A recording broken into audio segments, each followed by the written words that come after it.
डाक विभाग के सचिव को लिखा गया जो मांग पत्र है एआईजीडीएसयू की तरफ से, उसका ये चौथा भाग है। हम विस्तृत तौर पे आपको हर एक बात को आप तक पहुंचा रहे हैं। अगर आपने वो पीछे के भाग नहीं देखे हैं तो लिंक डिस्क्रिप्शन में है, आप उसे ज़रूर देखें। तो दोस्तों ये चौथा भाग है और इसमें हम देखेंगे आगे और कौन कौन सी महत्वपूर्ण डिमांड्स हैं, कौन कौन सी ऐसी उनकी मांगे हैं जो यहाँ रखा गया है। तो दोस्तों पोस्टल असिस्टेंट रिक्तियों के लिए 20% आरक्षण तथा आयु सीमा 35 वर्ष से बढ़ाकर 40 वर्ष की जाए। दोस्तों यद्यपि जीडीएस की नियुक्ति के लिए मान्यता प्राप्त बोर्ड या विश्वविद्यालय से 10वीं पास रखा गया है, लेकिन जीडीएस में अनेक स्नातक और स्नातकोत्तर डिग्रीधारी हैं। वे जीडीएस के रूप में शानदार सेवा कर रहे हैं, लेकिन अवसरों की कमी के कारण उनकी सेवाओं का उचित उपयोग नहीं हो रहा है। ऐसे बहुत से जीडीएस को पीए की परीक्षा में बैठने का अवसर नहीं मिल पाता है, क्योंकि उन्होंने देरी से जीडीएस की नौकरी शुरू की। इसलिए हम मांग करते हैं कि पीए के कुल रिक्त स्थानों में जीडीएस के लिए 20% का आरक्षण होना चाहिए और आयु सीमा की पात्रता 35 वर्ष से के स्थान पर 40 वर्ष होना चाहिए। तो दोस्तों बहुत ही जायज़ यहाँ पे मांग एआईजीडीएसयू यूनियन के द्वारा रखा गया है। उसके अलावा दोस्तों 11 नंबर पे कठोर और वास्तविक कर्तव्य परायणता बंधन आदेशों की वापसी। फिडेलिटी बॉन्ड, जिसे हम कर्तव्य परायणता बंधन जैसे अनावश्यक और अवास्तविक आदेश कोई और दूसरी नहीं है।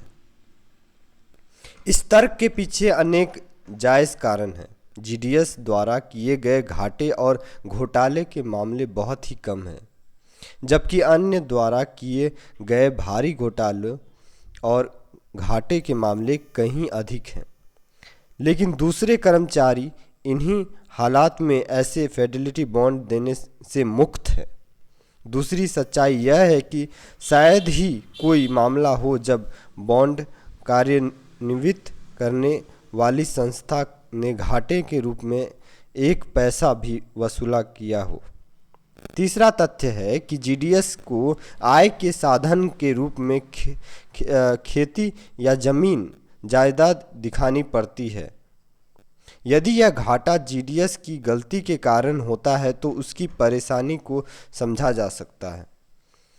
चौथी बात यह है कि विभाग ने अपने बिजनेस लाभ के देखते हुए वित्तीय जिम्मेदारी की सीमा को बढ़ा दिया है। अब अनावश्यक रूप से जीडीएस को क्यों दंडित किया जा रहा है? यह गरीब जीडीएस का एक प्रकार का शोषण है। इसलिए हम दृढ़तापूर्वक मांग करते हैं कि ऐसे अनावश्यक और कठोर आदेश को तुरंत वापस लिया जाए। तो दोस्तों आपने देखा ये 11वां पॉइंट। अब चलते हैं दोस्तों 12वां पॉइंट की तरफ। क्या कहा जा रहा है? सदस्यता सत्यापन के लिए ऑनलाइन घोषणा पत्रों को जमा करने के आदेश वापस लिए जाएं। प्रशासन के निर्देश जारी किए हैं कि इस बार यूनियन को मान्यता के सदस्यता सत्यापन के घोषणा पत्र ऑनलाइन जमा किए जाएंगे। तो दोस्तों उसे यहाँ वापस लेने की बात कही जा रही है। तो यहाँ पे दोस्तों आपने देखा एआईजीडीएसयू के द्वारा टोटल 12 मांगे हैं, जो डिमांड्स हैं एआईजीडीएसयू के द्वारा।